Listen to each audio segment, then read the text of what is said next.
Buonasera, eccoci qui con alcuni dei protagonisti della sfida di stasera, 2M contro Strausenal.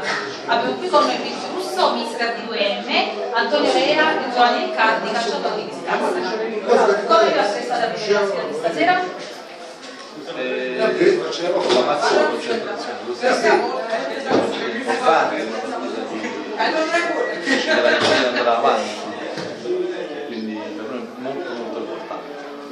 Massima concentrazione.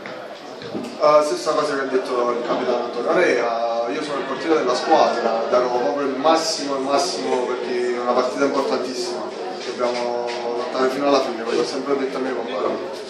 Infatti vi ha preso da vivere una sfida con una delle squadre più in forma. Molto in forma del torneo e daremo proprio all'anima, l'ho sempre detto alla mia squadra. Mister, cosa ha da dire? Sì, io lo dico proprio così. Non bisogna mai sottovalutare qualsiasi partita, perché il torneo è abbastanza difficile.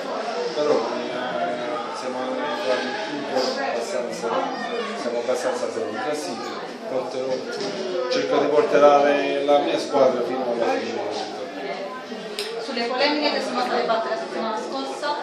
Non ci posso rispondere perché nonostante le mie assenze ho visto i miei ragazzi si sono comportati abbastanza bene, quindi come prendere le situazioni anche in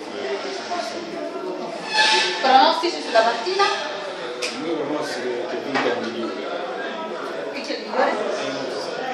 Decide il campo sempre, Secondo me è stato troppo modesto, mister? No, è giusto, è stato un parere giusto decide il campo, ragione. Comunque hanno una squadra forte, sono veramente ragazzi fortissimi. Noi daremo il massimo, loro daranno il massimo, che vinca il migliore. Ok, grazie, buonasera.